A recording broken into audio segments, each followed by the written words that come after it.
siempre tuve una visión, o por lo menos la visión a partir de la cual pienso la enseñanza del derecho y las facultades de derecho tiene que ver con esa, bueno, con lo que las teorías críticas han dicho respecto de las facultades de derecho. Esto va a atravesar mi forma de entender la enseñanza feminista en el campo del derecho. Y en realidad me siento así con cierta perplejidad porque hace muchos años, hace 15 ya, un colega, Cristian Curtis, me había pedido un artículo para un libro de metodología que se publicó en Trota, que creo que se llamaba Observar la Ley. Pero bueno, me había pedido algo sobre esto, ¿no? Sobre metodología en las facultades de Derecho. Y bueno, era como bastante extraño porque la preocupación ya estaba y de manera simultánea una revista que se estaba iniciando ahí en la facultad, en la Facultad de Derecho de la UBA, que es la revista Academia, también iba a sacar un especial sobre enseñanza legal feminista. Así que de manera simultánea me pidieron eso, y esto me llevó a reflexionar sobre una práctica que en ese momento era bastante solitaria. No éramos muchas dando eso. Conocía algunas compañeras que daban, pero a veces ni siquiera daban en la facultad, estaban dando en universidades privadas, o habían estudiado en universidades norteamericanas, donde estos temas se daban, entonces tenían la preocupación, pero a lo mejor no tenían todavía no estaban insertadas en la estructura de la enseñanza del derecho como docentes o profesoras con cursos a cargo. Yo, bueno, desde esa época más o menos, ya era adjunta, entonces me permitieron tener CPOs un poco aleatoriamente. Yo presenté esos contenidos, no me los impugnaron, y desde hace 15 años ya no doy teoría general del derecho, que es lo que había dado los años previos en los que había estado en la docencia, y empecé ya a dar cursos sobre género, teorías de género y activismo antidiscriminación en el departamento de filosofía. Entonces, cuando hice ese artículo, prefiero pensar desde acá, no por autorreferencia, sino porque es cómo se desarrolló. Esta es la segunda oportunidad en la que claramente me invitan a reflexionar sobre este tema, entonces decidí pensar en base a eso, discutir conmigo misma en algún sentido, pensar qué cosas de esas que yo pensaba en ese texto, que además, si alguien leyó algo mío, probablemente haya leído ese texto, y en qué cosas me había equivocado o no resultaron como yo pensaba. Algunas cosas las sigo pensando.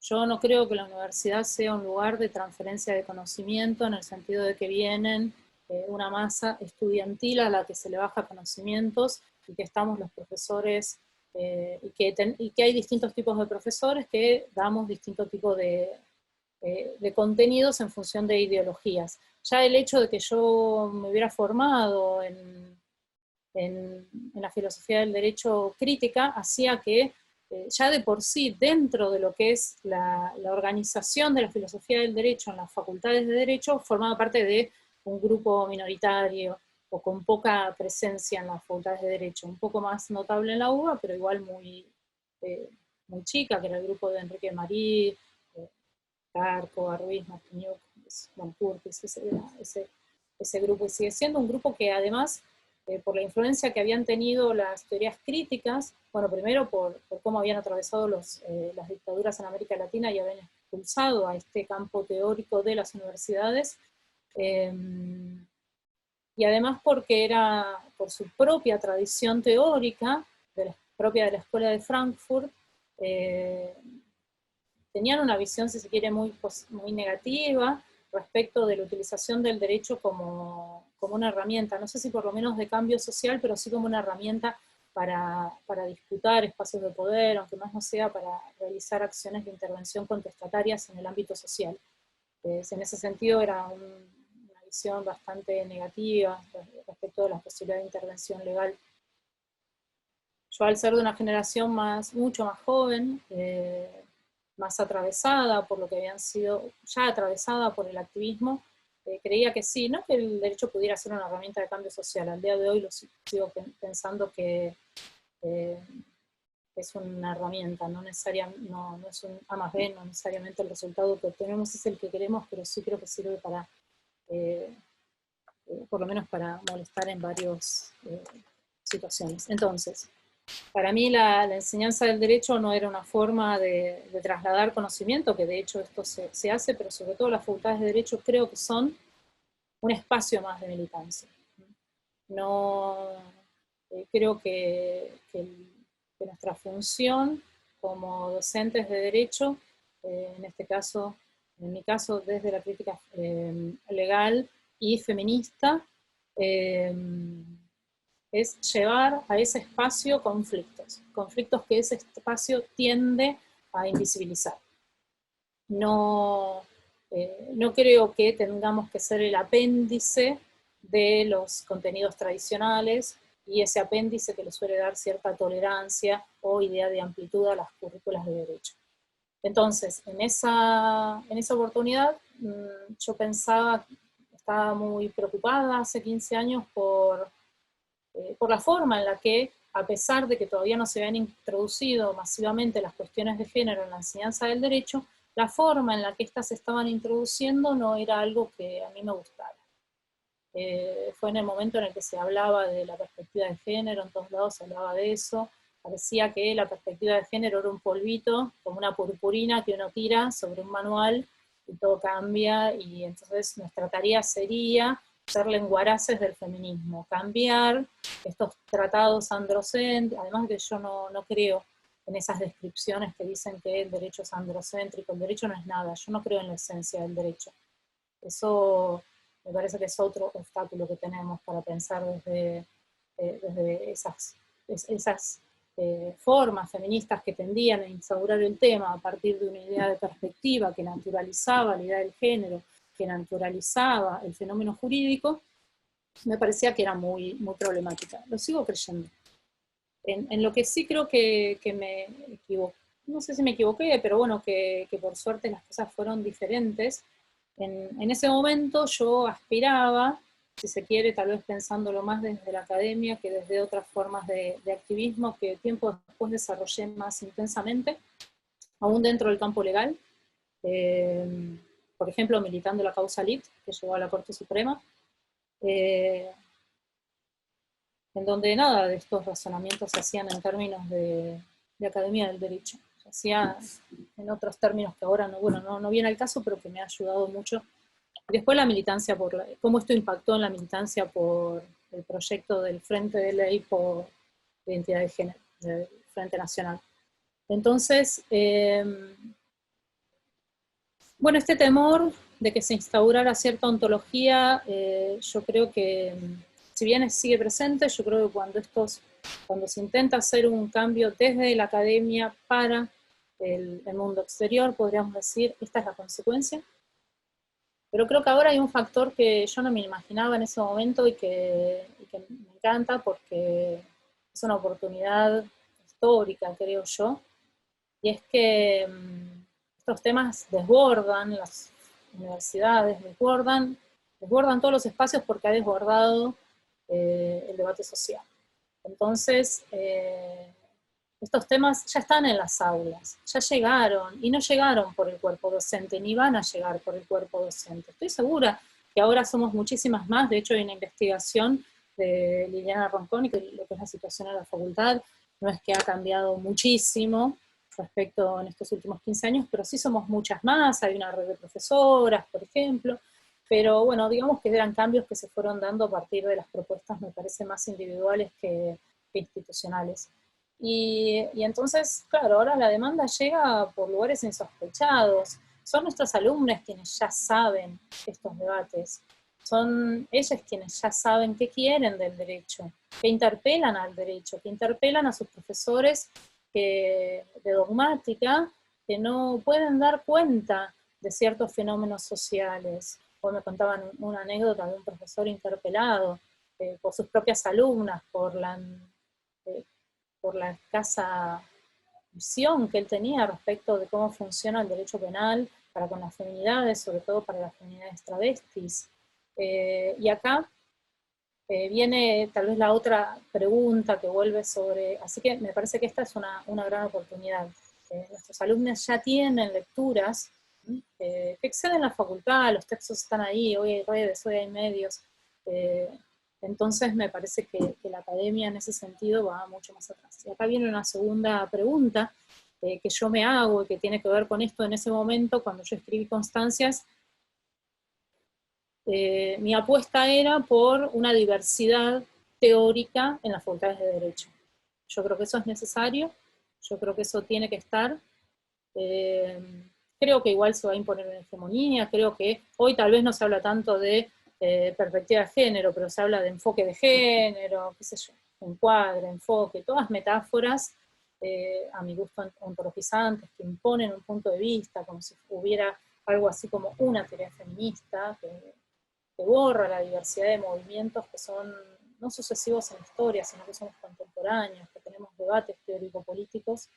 Esa diversidad existe en el mundo, no ha entrado, creo yo, todavía en las facultades. Acá viene la otra pregunta, que yo tal vez no me hacía tan fuertemente cuando pensaba Constancias, en donde todavía ingenuamente pensaba en una disputa ideológica dentro de la facultad, que yo creo que hay que dar y que de hecho doy hace más de 15 años.